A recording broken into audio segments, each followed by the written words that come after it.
Hey, have you ever been to a meeting where you really had something to say, really wanted to contribute something, or maybe you're interacting with a colleague where they have a problem and boy, we have the solution and we want to really convey it, or even persuade a group. Let's say you want them to use model-based systems engineering, trying to move the project that way.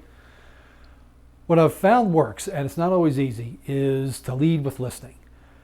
And that's the point of this tip.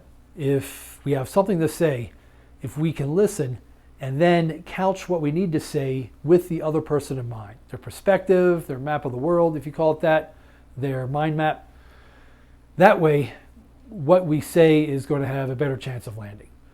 For instance, I was in a meeting the other day, and sometimes I'll start with a round robin check-in. How are you doing? Are there any issues that are on the table for the topic of the meeting before we start? Because maybe there's something in the space.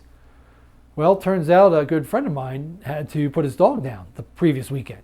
What was a fairly old dog, a beloved family member, and he was really had a heavy heart. He was quite sad. So now he was still showing up to work to do his best, but he's probably not going to be in the space to really maybe try something radically new or make a departure in the program plan. So at that point, I just led the meeting, handled the business with the agenda, left it at that, and then moved on. So if we can just start with listening, just get a scope of where they're at, and then communicate with the other person in mind, their frame, even their modality, visual, auditory, or kinesthetic, we're going to have a much more successful communication, and we'll be much more effective in delivering, even if we're just delivering information, but delivering what we're there to communicate. So, let me know in the comments what you think, and I'll see you in the next step.